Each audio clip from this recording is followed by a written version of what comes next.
Hey everyone, Dad Jokes Pwn here, back for another video. And in this one, we will be picking up where we left off in the previous campaign video, but I just kind of jump into it because I had to cut that footage. It was really long, so I had to cut it so that we can get to the point that you're actually seeing here. And if I don't give this quick explanation, it can be a little bit jarring because I'm literally just right in the middle of conversation, it seems. So I just wanted to go ahead and give you guys a heads up, and that's where we'll be starting. Going back to the whole symmetry thing, let's go ahead and see if I can't do something considerably more aesthetically pleasing than the last monstrosity that I created. Let's go ahead and get these shields a little bit more concealed here. Better protected, hopefully. Oh, I didn't even notice this.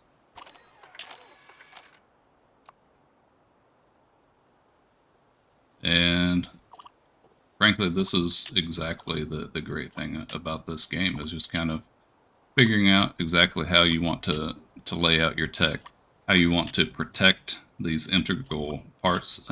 Batteries explode if they if they get destroyed.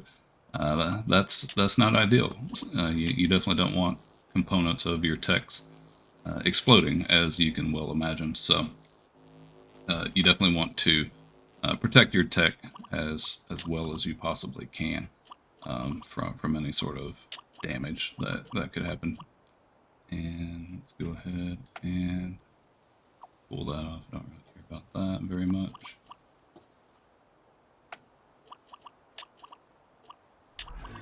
And there we go. Alright. So that is going to help immensely. And this is another shield bubble. So maybe I'll actually have a shield a little bit forward in the design, and then one a little bit toward the rear in the design. That seems pretty reasonable to me. So let's go ahead and move that back. Doesn't really matter where that turret is very much. And then I just buried that shield generator, but we'll do that. Then we will do this. And so now we're considerably better protected from both the front and the rear from attacks. And then let's see. Yeah, that's just barely big enough to cover basically the entire tech. I wonder if there are actually any... Ooh. Oh, it's available, but we don't have that license quite yet to get that.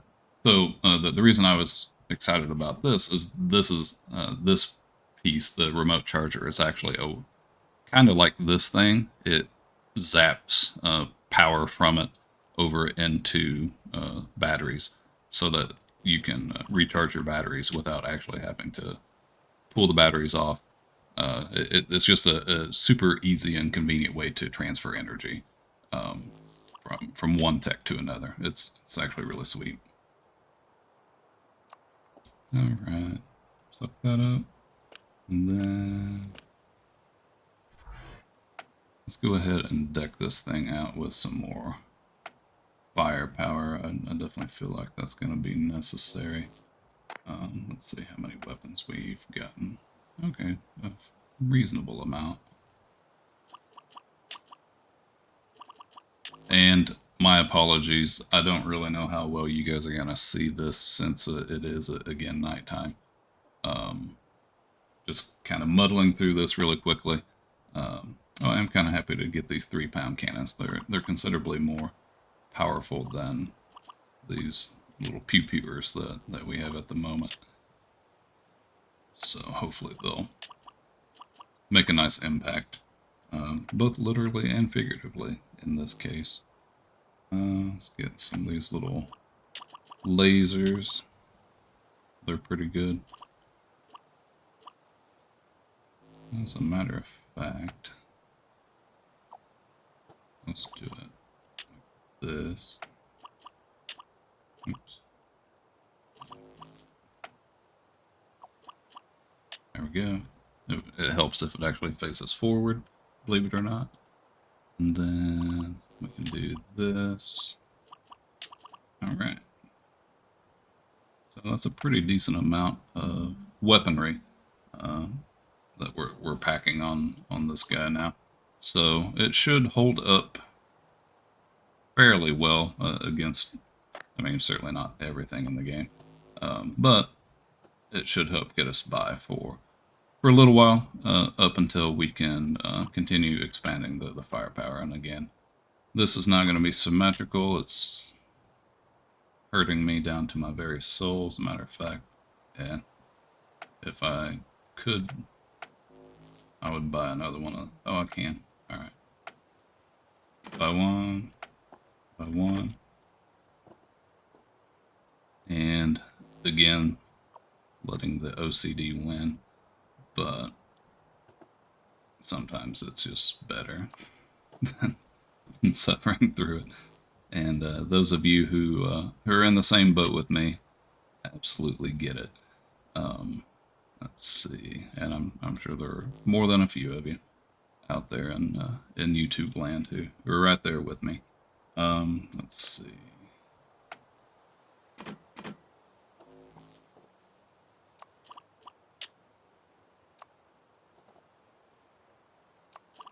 Alright, so throw those guys on top, and then as we get more, we can just keep on expanding our firepower, which is exactly the entire point of the game here. So that should be fairly potent for now.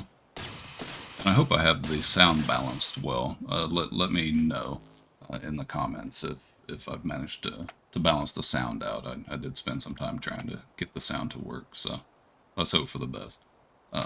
Charlie Watchtower. Accept. And accept. Alright, sweet. I was kind of hoping to get another crafty business, but we didn't have that kind of luck, so let's go ahead. Alright, so that's 1.8 kilometers away. This one, oh, it's just cutting down trees, so it doesn't really matter where they are. And then this one is 634 meters. Alright, so it's considerably closer. So we'll start heading toward this one while also destroying as much of nature's splendor as we can in the process. Oh, we got a rumble incoming here. Oh, don't kill the... I really want that. Explode. Dang it. I was really hoping to snag that repair bubble. That's what I was hemming and hawing about there with that attack. But unfortunately, that didn't work out for us. That's a shame. But we did get a couple extra parts to throw onto our Frankenstein here. And just continue building it out. So that's good. Alright, so I will meet you guys over at the next quest point.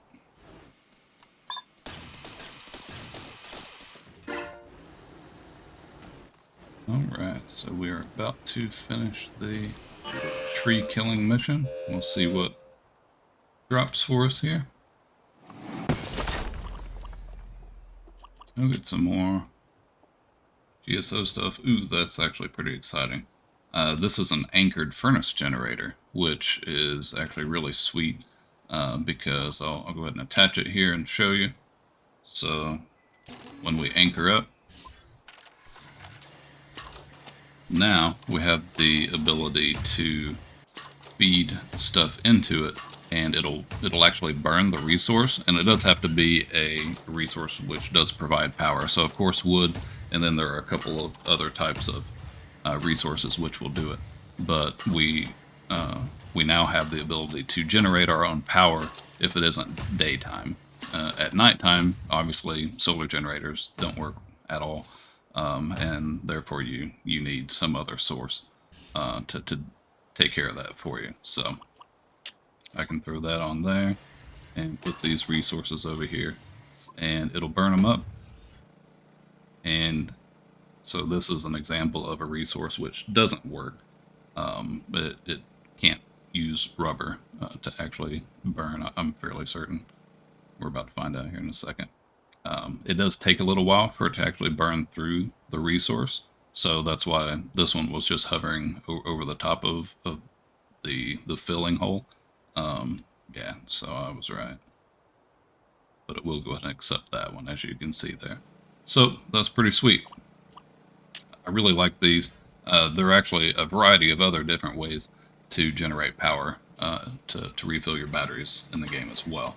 So that's super helpful. Ooh, nice. We got 2 of those. We will definitely be taking advantage of that because these wheels handle terrain really quite nicely. They're not super fast, but they'll go dang near anywhere, and which that's exactly what we need. Because some of the terrain in the game can be a little bit rough to navigate. All right, send all those to the inventory. We don't need those. Probably if we unanchored, and off we go. Nice. Oh, I probably need to raise those up just a little bit, and we're kind of dragging the front a little too much. Yeah, that's quite a bit better. As you drive across terrain, you can actually damage your components, and we were kind of grinding these along the ground. So if we tried to go up a hill or something, just a little too abruptly, we could have actually damaged the part there. So I wanted to just kind of demonstrate that really quickly. Come on, there we go. All right, so off we go. I'll see you guys over at the delivery crate. All right, here we are. Look, there's a delivery crate over there. Let's see what's in it. Now, these quite often are actually traps. So be prepared for that, just in case. As a matter of fact, I'm going to charge my batteries really quickly. Oh, we're on a weird spot on the ground. It's got us kind of bouncing around a lot, but as long as our batteries get charged, that's all that really matters, quite frankly. Yeah, we're all set. So we'll quit shimming and shaking here. And head on down here and see if we can claim our prize.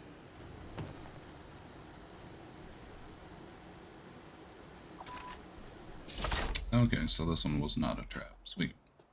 Oh, nice. I'm actually really excited to see this because this is a significantly better way to collect resources because it'll not only pick them up off the ground, it will also allow the transfer of said resources into these receivers directly. So, for the sake of example, run over here,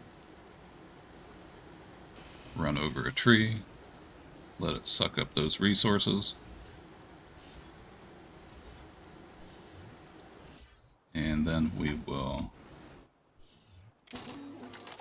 stop here. Okay, well, honestly, I kind of expected it to go ahead and transfer them over to this, but it decided it didn't want to do that. That's a little bit annoying. But either way, we're refining those and then sending them over. So that's sweet. Either way, these hold a heck of a lot more than those little bitty ones from GSO, so that helps a ton. Let's go ahead and get a rotating anchor out so that we can go ahead and stash all these parts. So this is kind of a weird hack to put things into your storage. If you throw down an anchor, you can then go ahead and right click and send to inventory.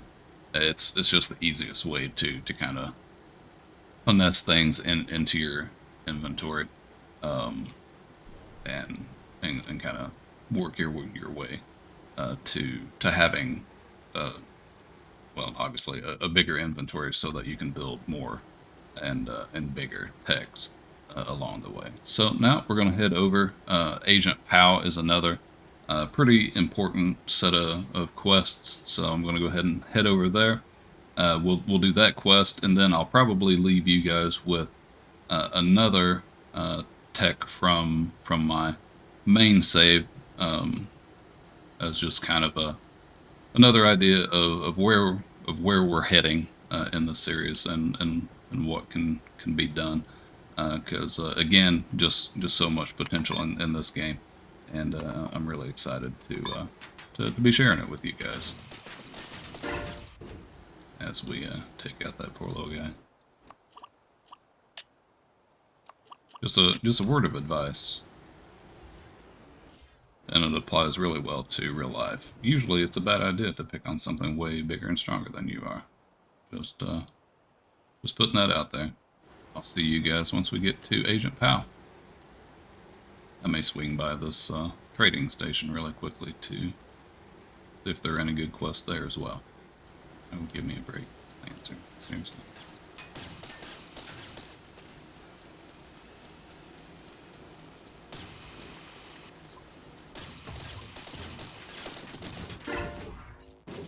Yeah. Oh, it looks like we have a goal, guys. This particular trading station does indeed have an additional repair bubble projector, but I don't have enough money. But I do have the means by which to take care of that particular problem. So throw that on there.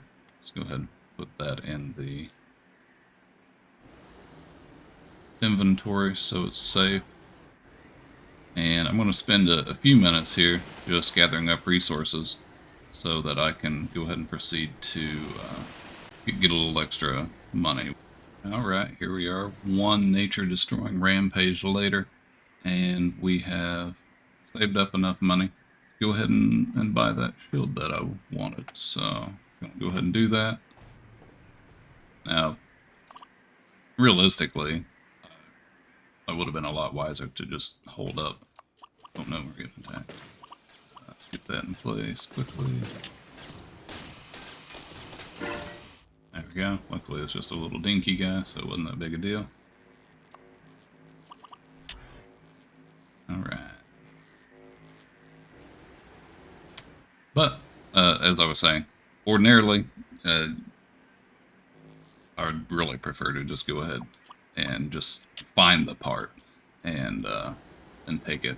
But I really didn't like the fact that this block was glowing because it was damaged, so it was about to break, and I wanted to hurry up and get that added protection on the tech really quickly. So here we are. But now we are going to go ahead and head over. Actually, first it looks like we're probably going to have to deal with this guy. That's a pretty decent size. But he does have a bunch of wheels I would really like to have, so be pretty sweet. Oh man, I was wanting to grab and save that. But that didn't work out.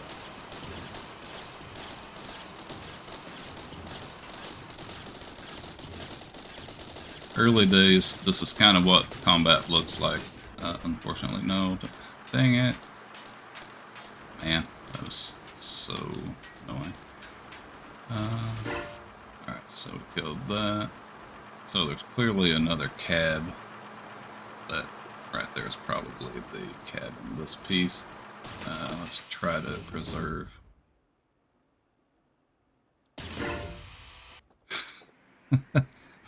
we really didn't manage to save much of anything there. That was really painful. I was hoping to keep a lot more than that, but that kind of went to heck in a handbasket pretty quickly there, unfortunately. But that's how it goes. Sometimes you wipe out what you're wanting to hang on to. It certainly does happen. Alright, so we have a handful of parts here. I'm going to go ahead and take a moment because I would like to go ahead and get these more robust wheels taken advantage of here, and also kind of start working toward a more probably Geocorp, which is the corporation that runs these. I haven't actually brought it up. So there's GSO, there is Geocorp, which are the yellow blocks. We haven't encountered it yet, but there's also Venture, that they're kind of racy, speedy type of a corporation. There's Hawkeye, which are really cool. A lot of super awesome weapons. It's all black themed. It's really nice. Better Future, that's really cool. More kind of future age weapons and technology. And then lastly, there's Reticule Research. That's the most recently implemented group in the game. And then there's just kind of a bunch of random special stuff. But each of these has their own license, and you can level up those licenses, and that allows you to unlock more and more advanced parts. So that's kind of the gameplay loop in essence. All right, again, needed to go ahead and make a cut just to make for a reasonably length video. Otherwise, it was just going to keep going on and on forever. But I wanted to show you guys this tech before wrapping everything up, because this is one that I absolutely adore. Pretty zippy, super easy flyer to control, consisting mostly of Hawkeye parts, and it's pretty potent. Has bombs, has a ton of missiles. Not super tanky because it doesn't have an enormous amount of battery built into it, which that would be a pretty easy fix if you wanted it to be a little more tanky. But in general, it's not really necessary because you're going to be up above your enemies and be able to rain hellfire down upon them pretty easily and quite effectively as well. It moves along pretty quickly, just a little over 100 miles per hour. So it's a great way to get where you need to go, while also packing enough punch to do some damage when needed. So it's a pretty sweet little flyer. Big fan. And if you haven't already, please do hit that subscribe button. It helps me out a ton in building out a channel here on YouTube. Hit that like button. And as always, our little Nighthawk friend and I are looking forward to seeing you in the next one. Take care, everyone.